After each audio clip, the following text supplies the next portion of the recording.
Welcome back, everybody, to another episode of The Mindful CEO. It's your host, Chris Angel, joined by your other host, Aaron Hendon.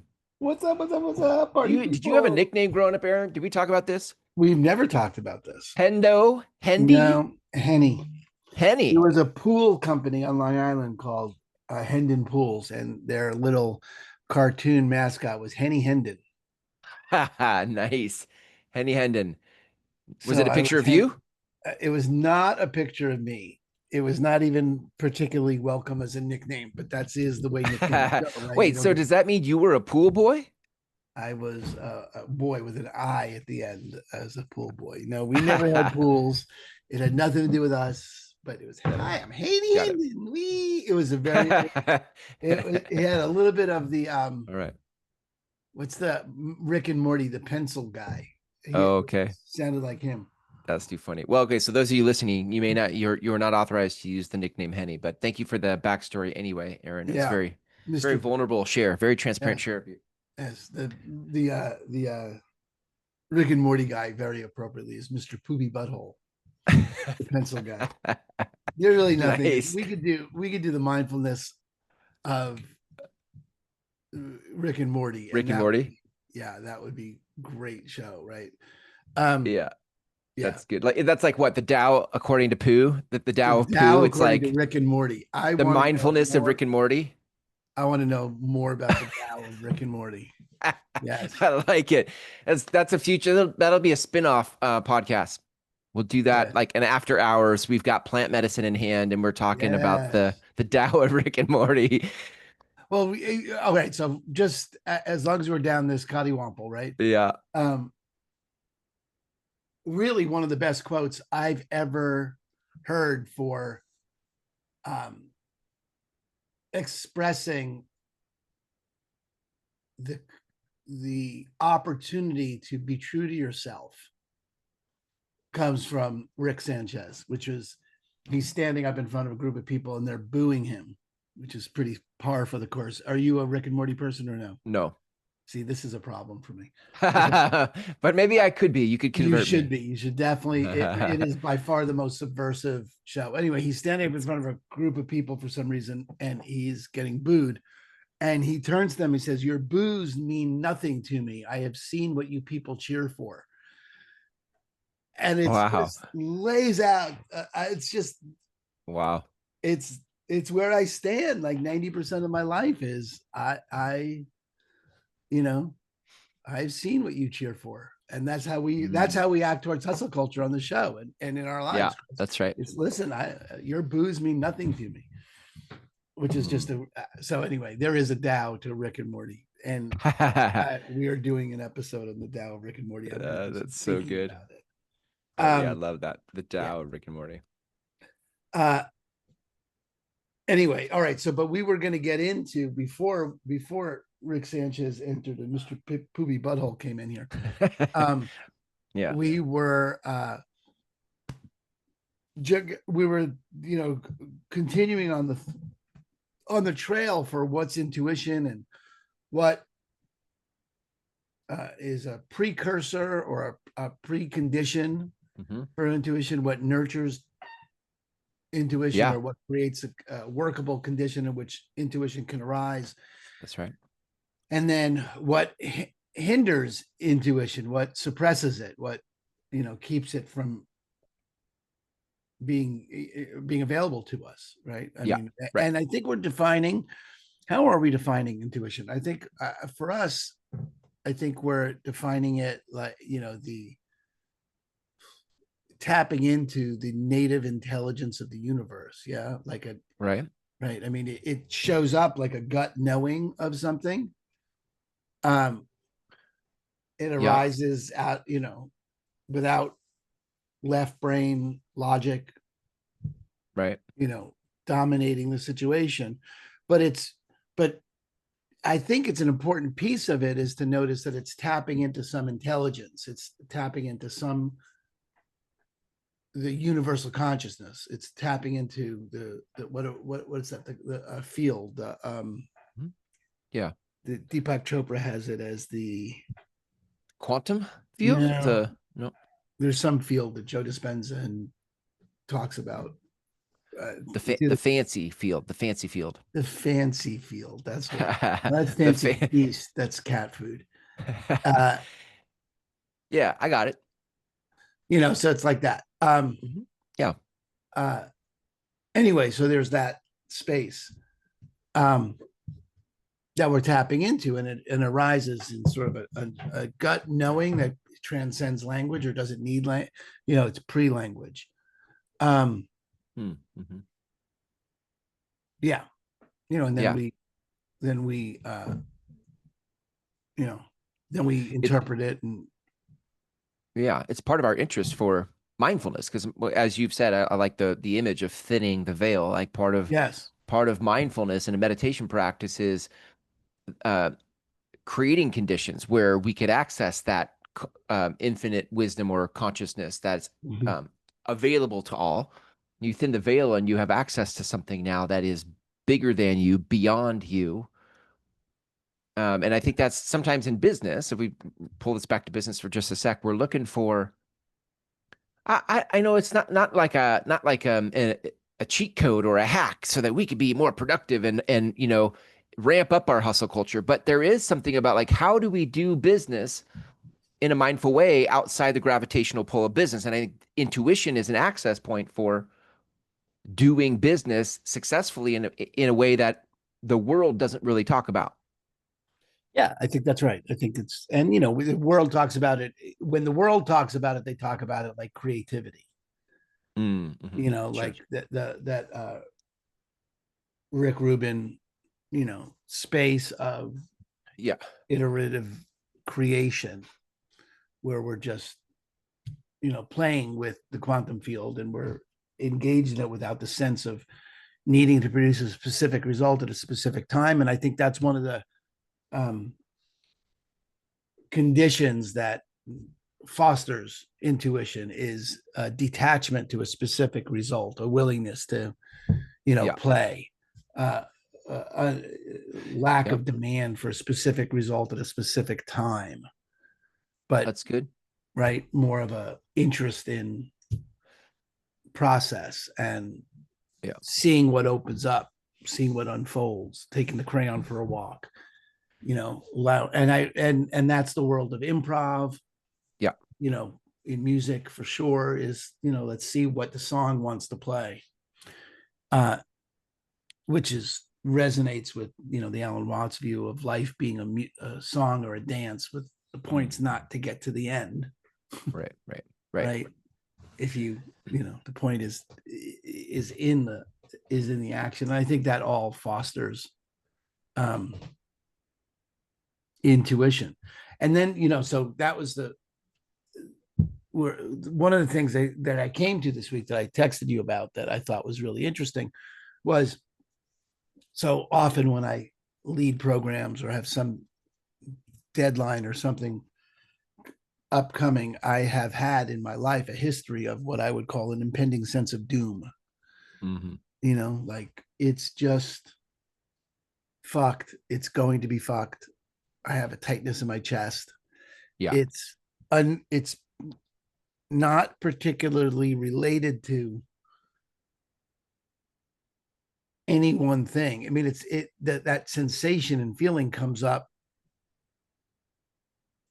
on a myriad of conditions. It's not specific to um any one thing. It doesn't happen just this time or that time, but whenever there's a demand on me to produce a result that I'm not sure I'm able to produce, or somewhere it Right. looks like I'm not going to be able to produce it, Right. it I have that experience. And I lost that for a long time. And that was really sort of the breakthrough that I had out of gratitude that had me interested in on this whole trip Hmm. about fostering gratitude in people, because I found that gratitude was something of an antidote to that Huh. living gratefully in the moment. None Yeah. of Yeah. that was there. So I think gratitude is, again, another uh, condition that you could foster that would thin the veil, open up intuition. Yeah. That Right. when we are in fact living gratefully, we have access to all that. I think that's good and obvious, and maybe not obvious. I don't know that that's obvious, right? But I think those are the things that I've discovered nurture intuition. Right. Right. And then I was noticing this impending sense of doom last week because I had this. I was leading a program last weekend, and it came, and it was like, oh, look, my old friend is back, right? There it My is. old friend Doom. My old friend. Yes, Anxious. my old Hello, anxious anxiety. Doom. Right. My old friend. And I was thinking about it just in the frame of intuition. Like, okay, is this intuition? Right. Like, should you be worried? Is the doom Yeah. for a reason, and it's trying Right. to warn you? Exactly. Because there's definitely that level of intuition where, that everyone in horror movies seems to lack. Right. Right. That Right. makes Right. a Right. horror movie Right. plot go like, oh, I'll go into the basement. No, what the fuck would you go? Right. And I think it's any normal human being is like, I'm not going to a dark basement. And, that's that kind of trepidation going into a dark basement, that impending sense of doom is, and now, is that intuition? Is it, I mean, certainly there are moments of intuition where, you're, what is it? The guiding hand, Invisible hand. the If you're invisible hand, Michael Singer, that's how he says it, in the right? invisible hand. The invisible hand is guiding you. Yeah.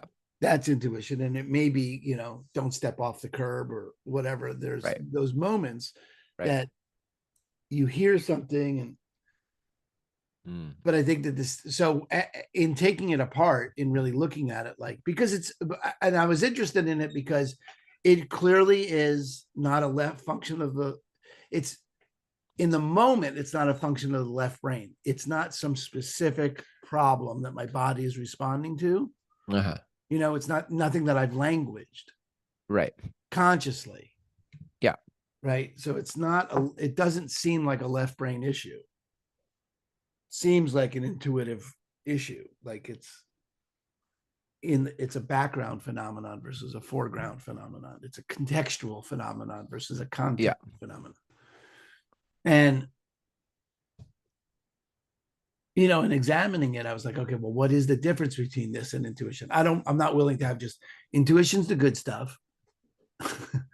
All right. Anxiety is bad. That's the difference. I mean, that's not really useful, I don't think. Yeah. But one of the things that we came to about it was intuition is fleeting. It has a wispy sort of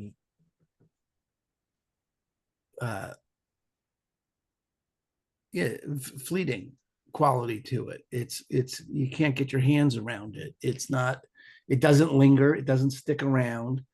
It's it's a fairy. It comes and it goes. It makes it light. It's light. Kind of like it's light. And it could be warning you about something. It's not light, like not about something serious. It's just just doesn't stick around. And the impending sense of doom that I have in my body from time to time does, in fact, stick around. It's it's stuck there. It's sticky. Where intuition is fleeting, doom is sticky. Yeah. Different phenomena. Right. It's not intuition. It's clearly not the same quality as what I would call intuition. And it's got nothing to do with it being positive or negative. It's just one's fleeting and one is sticky. One's heavy, one's light. Yeah. And I got to look at anything you want to say about that? Well, no, you go. I have a thought about it, but you go. Okay. Well, then, the other piece of another piece of that is, in looking at all that, I was like, that's probably it is left brain. It is, in fact, an interpretation of some situation or some memory from the past, something happened and I'm stuck with something from the past is happening here, right? There's something going on that's mucking up this space, which is a decision or something that I said about some situation that I'm now saying over and over and over, and I'm stuck with, right? Some Yeah. Right. self-doubt, some trauma, something happened, and I'm now stuck Hmm. with this. And that, I think, for me, is one of the conditions that blocks intuition. Is what blocks the Is intuition? that kind of sticky trauma, that kind of, Yeah. because now, and then what you were saying, now you should go back and say what you were saying about Yeah. when we Just get in the stuck with. context of business, like Yeah, how I think I don't think it's uncommon for those of us who uh, are responsible for our own income, our own livelihood, producing results because we own a business, to get to places, seasons where it's like there's an impending sense of doom. There's like how am I going to pay my mortgage? Or where's the next lead coming from? Or, oh, this is like, it's not uncommon. You look at anything around mental health of yeah, entrepreneurs, and there's an impending sense of doom. It comes with congratulations. It comes with the job, like welcome to entrepreneurship. And in that space, I know I have often, I'm like, because my left brain hasn't figured it out. I haven't been like, oh, this is no problem. I'll just MacGyver the solution and we're good. And so what I end up doing is I ask for cosmic help, hoping that intuition answers. I'm like, dude, I don't know I don't know what I'm missing. I can't see it. And so I'm hoping to get a hit from something outside of what my intellect can see. And that often is, I think I default to thinking that it's intuition. Hey, intuition, could you give me an answer?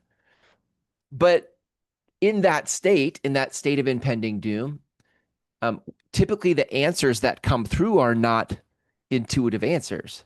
They're mm. trauma answers. They're like, or trauma warnings. Yeah, I get no answer. I only get warnings. and they're dressed up like guidance. Oh, You know, right, right. they Yeah. they Don't they fuck it pose up. they Don't do pose that. themselves. Yeah, Right. they pose Yeah. themselves as guidance, and really they're just uh just in Yeah. Repackaged traumas. yeah, repackaged trauma from the past. Has nothing to do with actual guidance. Right. And because it's and then I mean, I think the thing is, then we go to work on Right. that Yeah. Right. versus just allowing it space. We try Yeah. and work on eliminating that feeling, Mm-hmm. right, which Yeah. just adds mass to it, Right. right, because now Right. you're resisting it.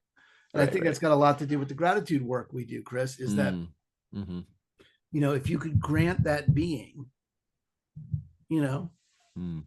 I, this is there's this ties into what parts work in some Yeah. way, that there's no bad parts, that's in fact some unhealed trauma Mm.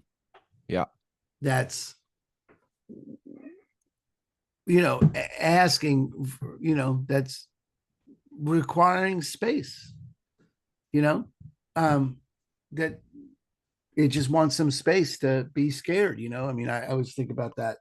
If I'm thinking about it consciously, that's young Aaron that just wants to be heard, Yeah. and you can give that space versus trying to disappear it or wait for it to disappear before you then felt like you could be free. Right. You Yeah. could actually just give it space. And when I just give it space, which is always that paradox between that, it has to do with accepting the unacceptable, that it Mm. means allowing something that you don't want, Mm. allowing it to exist, which is something of a trick for people.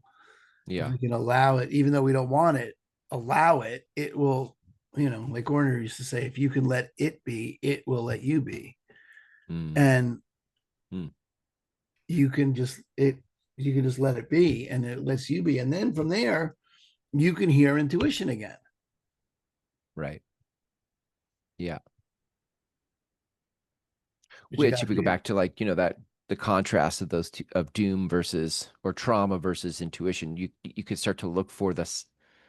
you could recognize it. You could recognize it. It's light, it's wispy, it's fleeting. Intuition is um versus trauma would be something from your past that's unexplainable, is heavy, sticky, you know, constant, often maybe negative, like there's some judgment in the background of it, like Mm.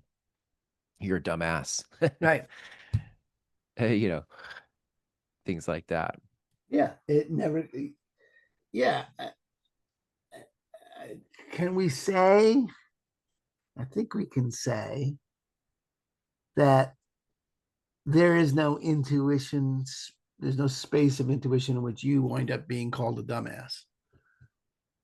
Yeah, I don't think so. I mean, Right. if it comes from consciousness, I don't believe that consciousness has a judgment like that. And that type of a judgment is not what I understand universal consciousness to. Right.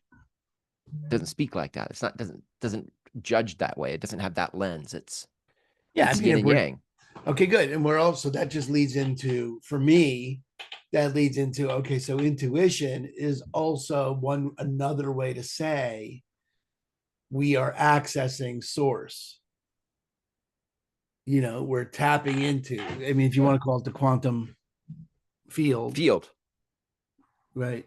Then you're the tapping into fancy field. the fancy field. You could say that. You could also say that I'm tapping into source. If we were with Esther, Right. she would say we're tapping into source. And source has nothing but loving kindness towards us. That's Yeah. very different.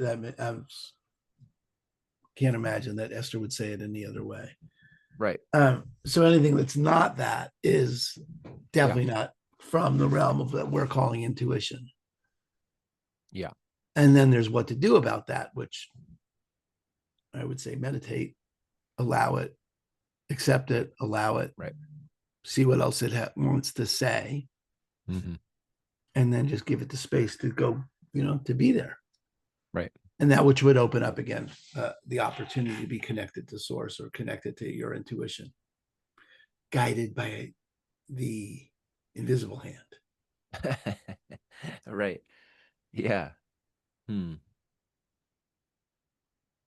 It's hard because it's not like I think one of the things that gets in my way of that often is wanting that result. Like I'm willing to bring enough uh, curiosity and trust to a situation, be like, what wants to happen here? But if I don't Mm, get the answer in the manner in which I want the answer, if it doesn't come quickly, if it doesn't come obviously, if it requires me to work too hard to intuit the intuition, the wisdom, then I get antsy and that doom thing starts to creep in because I'm like, this isn't happening fast enough. I've asked for help. Where the hell is my answer? Esther talks about this all the time. She's like, you guys ask for it, but then you get so frustrated about how it's going to be delivered, when it's going to be delivered, that you can't just be in the moment. yeah, yeah, and nothing blocks the our access to getting it more than demanding that it come in some specific form at a specific time. Right. I will only Right. accept the answer in small Yeah. bills, small unmarked bills. If it's not going to, Yeah. Yeah.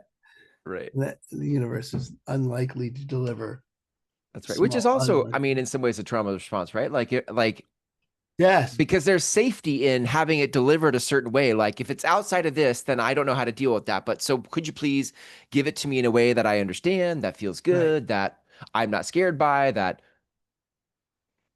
I sent the boat. right. So sometimes we'll do, it's like it's interesting to me because as we're going down this rabbit hole, because I feel like in part, those of us on a mindful path could I can see where I can trick myself into thinking that I'm being mindful, but I'm only doing the first half. Like I'm asking for the guidance, but the Right. second half has conditions I am putting on it, like, but it needs to be delivered this way. So it's like I'm asking for intuition and tapping into source, but only if so it's just an incomplete expression of surrender because I'm surrendering on the front half, but not on the receiving half. Right. On the Uh, asking half, not on the receiving half. Yeah, and you're not really surrendering on the receiving Oh end. yeah, You're, right. I'm not. No, I've surrendered on the asking part where I'm like, okay, I'm willing to ask, but then I'm oh not yeah, surrendered on the receiving part because I want it to look a certain way. right. But then I'll leave that section and I'll think I'm being mindful. Like I pat myself on the back for look how many times I've asked, man. I've asked so many times. I'm such a It's good. I mean, I think could we can say, or I feel comfortable saying that intuition is available when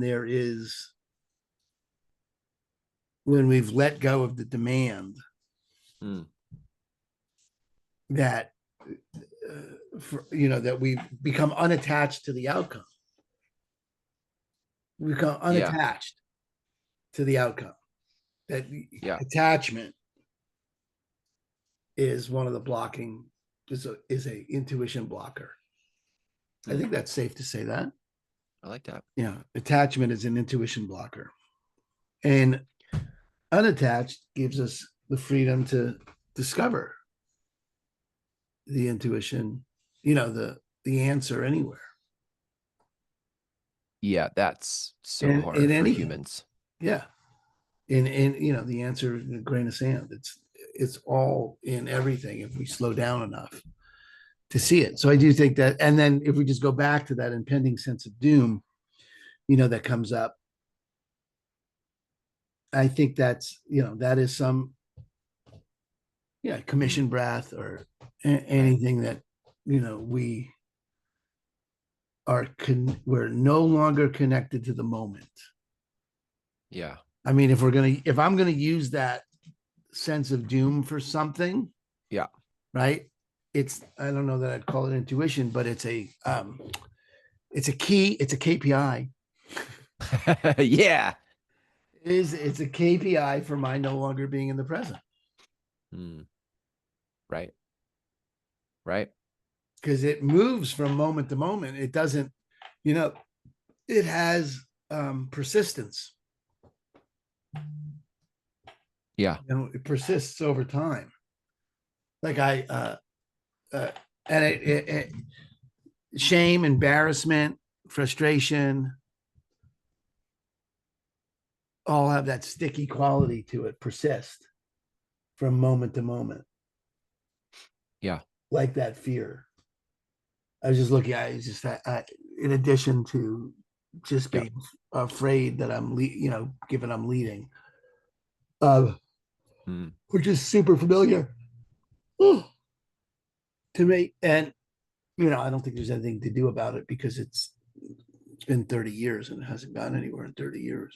Um, your doom, your impending sense of doom. yeah, when I lead, I mean, Uh-huh. it's definitely come down as I've discovered gratitude as a lifestyle. Um, but there it was, and then I just noticed it's got a very similar consistency, I guess, of experience, Yeah. that embarrassment and uh uh Mm, mm. yeah, I was just gonna call it embarrassment and maybe shame because an agent of my team held some houses open, had held a house open for me over the weekend, and he went door knocking with flyers, and I got a text from my client, and she says, my neighbor sent me this, and it's a flyer saying we're having an open house tomorrow. And I'm thinking, oh, well, that's good. Except they text but the address is wrong, Oh, which is like it's just fucked up on multiple levels, just multiple levels, but mostly because it makes me look sloppy, yeah. right? Because I was sloppy. I mean, first of all, I didn't know he was doing that. I didn't proofread it. He didn't proofread it, and the neighbor brought it to her. All right. Right. Right. Right. So I wasn't even going to say anything about it, not because I'm hiding it, but because I didn't know about it. But there's Yeah. no Yeah. upside.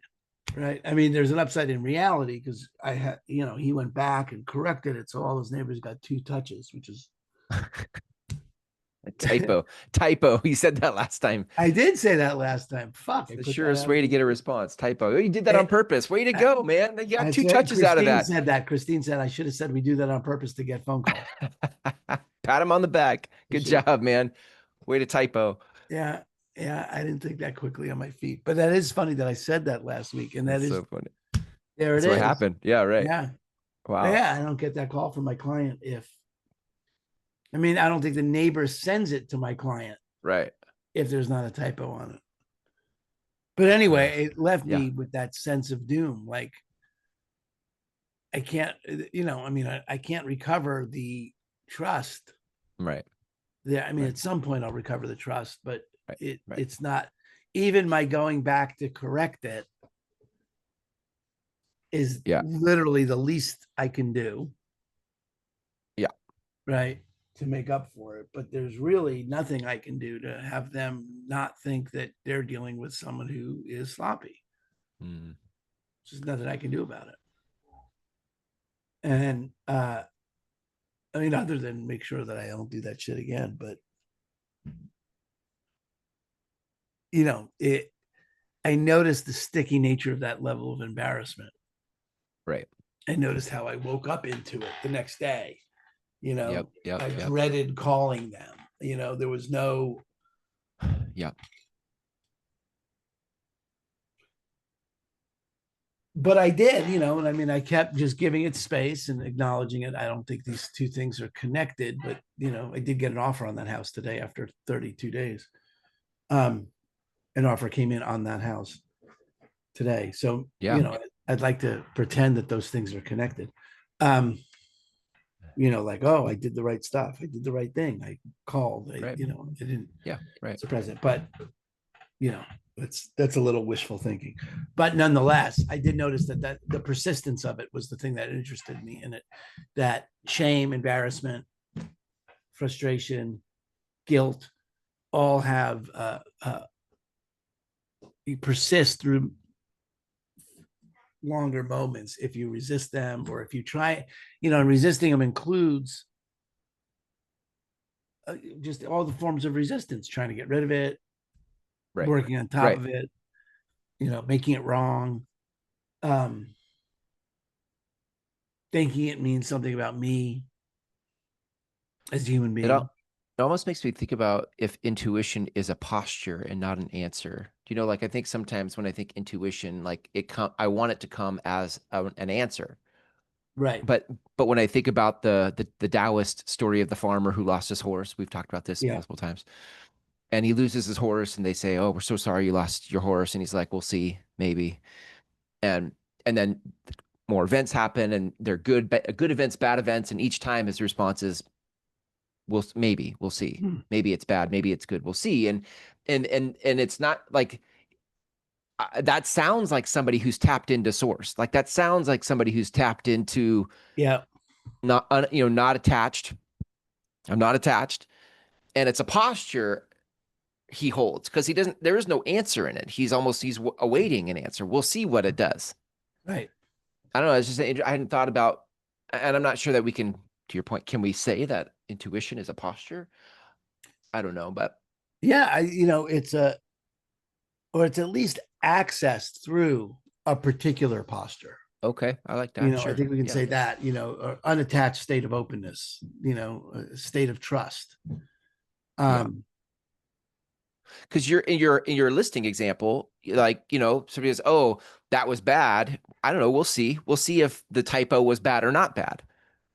The posture of versus the immediate response of trauma, like, "Oh shit, God, this thing happened. Now I'm sloppy. Now I look like an idiot." Like, I don't know. We'll see if you look sloppy or not. And then you get an offer in 32 days. Like, I don't know. We make up stories about stuff based right. on traumas, and we don't really know. The posture of intuition would be, let's see. I don't know. Let's I see. don't know. Let's see.